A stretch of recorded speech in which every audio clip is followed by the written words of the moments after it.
All right. So with your rig now set to humanoid, you can drag your virtual person into your space and begin working with it.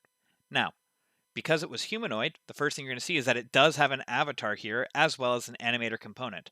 This likely does not exist on the object when you first bring it in. So I'm just going to quickly unpack my prefab completely so I can work with it, and so it's not thinking I'm working with the model. The next thing I'm going to do is I'm going to create a folder for this because I'd like to organize these quickly so as I create new things, they're not spread out throughout my folder. So this one, I'm going to name Dan, and just based on my naming conventions, I put an underscore underneath, and I'm going to start creating the folder structure here. So for the model, I'm going to put it underneath here. Now,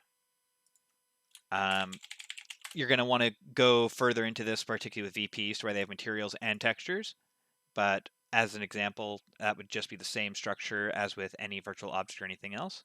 So I'm just going to create a material here, shirt material, and I'm going to look at that shirt that I saw that was seeing through. And I see this, business shirt tra is the name of it. And if I look here, I can see, it is transparent. I don't like that. So I'm going to make a copy of it and change it from transparent to opaque.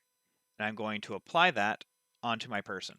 And now I can see that part of his collar that was not correct before now is. I'm going to make another copy of that just so you can see the difference that was there. So this is what it looked like when it was transparent. That's what it looks like when it's not. Okay, and I believe this is better. So with that, let's just assume I went through the entire process with this person to where I switched his materials, made sure everything was right. I worked with his metallic smoothness properties, and I'm using the correct skin shader that I'm happy with. Okay, so now I have my models, I have my material, and I am happy with this virtual person. If this is the only thing that I want to do with him, I am good. And I can even uncheck the supply root motion. Here, I would just simply name him Dan underscore to match my folder name. And I could upload him just like this, and he would function as a virtual person within my environment. And that is the bare minimum of what you need to do with a virtual person to have them work. However, there are more advanced things you can do, which I will cover in the next video.